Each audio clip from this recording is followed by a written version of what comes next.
भाजपा और कांग्रेस को हराएंगे। मेरे अजीज दोस्तों, याद रखो, आज आप वादा करके जा रहे हैं। मैं भाजपा के लोगों से भी कहना चाहूंगा कि आपने खरगोन और सेंधवा में मासूम लोगों के घरों को तोड़ा। क्या भाजपा के लोग, क्या आपके दिलों में, आपके सीनों में धड़कता हुआ दिल नहीं है किसी का गरीब का घर तोड़कर? आपको रात में नींद कैसी आती, हमको बताइए। किसी गरीब को उसके घर से बेघर करके आपको सुकून कैसे मिल सकता है? बताओ आप कि कौन सा इंसाफ है कि वसीम शेख जिसके हाथ नहीं है उसके दुकान को तोड़ दिया गया, ये कहकर के वो पत्थर फेंकने वाला था। बताओ मुख्यमंत्री, बताओ मध्य प्रदेश के होम मिनिस्टर जो मुझसे बहुत ज्यादा मोहब्बत करते हैं, मैं उनको भी बताना चाह रहा हूं, वसीम शेख का हाथ नहीं है तो कैसे कोई जिसका हाथ नहीं हो पत्थर फेंक सकता है? क्या ये आपका इंसाफ है? क्या ये आपकी गरीबों से मोहब्बत की मिसाल है कि आप एक कमजोर जिसका हाथ नहीं है उसकी दुकान को आपने तोड़ दिया? मेरे अजीज दोस्तों और बुजुर्गों, आप अपने नुमाइंदों को कामयाब करिए, अपनी सियासी लीडरशिप को पैदा करिए ताकि इन नाइंसाफियों के खिलाफ लोकतंत्र में जमहूरियत के दायरे में रहकर हम अपनी आवाज को उठा करेंगे।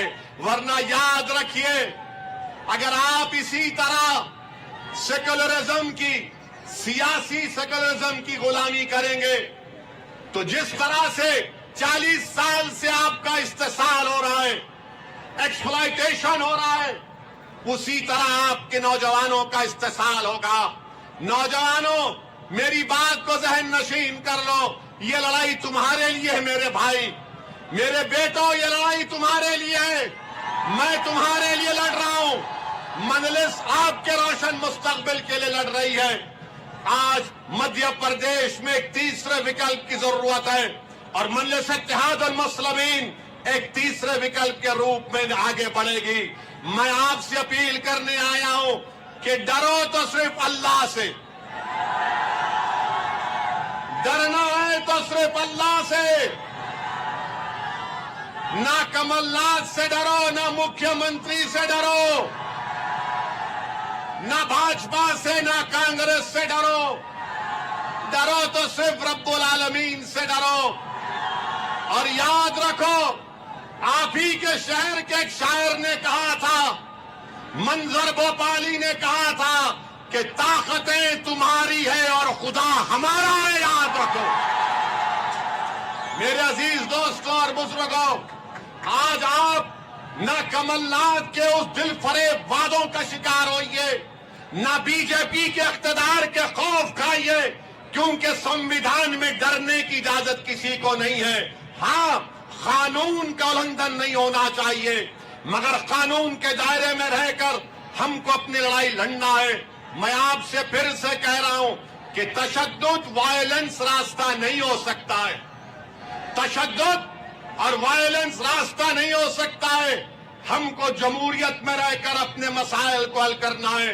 मैं आपके दरमियान में खड़े होकर आज उदयपुर में जो हमारे एक हिंदू भाई का किसी दो नौजवानों ने उसका कत्ल किया, मैं उसका खुला खुला कंडेम करता हूं। किसी को कत्ल करने की इजाजत नहीं है कानून में, कोई किसी को नहीं मार सकता। हम कानून को अपने हाथ में नहीं लेंगे। हाँ, यकीनन हम दोबारा मुतालबा करते हैं कि नुपुर शर्मा को भारत के आईपीसी, सीआरपीसी के कानून के तहत एक्शन लिया जाए, गिरफ्तार किया जाए, मगर कानून कोई हाथ में नहीं ले सकता।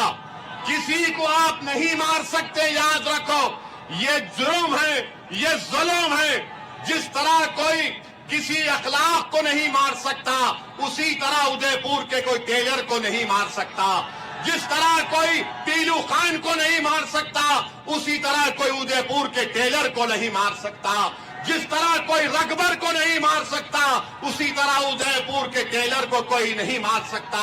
جس طرح کوئی حافظ جنید کو نہیں مار سکتا اسی طرح ادے پور کے ہمارے ہندو بھائی کو نہیں مار سکتا. جس طرح کسی کو گوشت کے نام پر نہیں مار سکتا اسی طرح ادے پور کے ہمارے ٹیلر بھائی کو کوئی نہیں مار سکتا. ہم مذمت کرتے ہیں, ہم کنڈیم کرتے ہیں.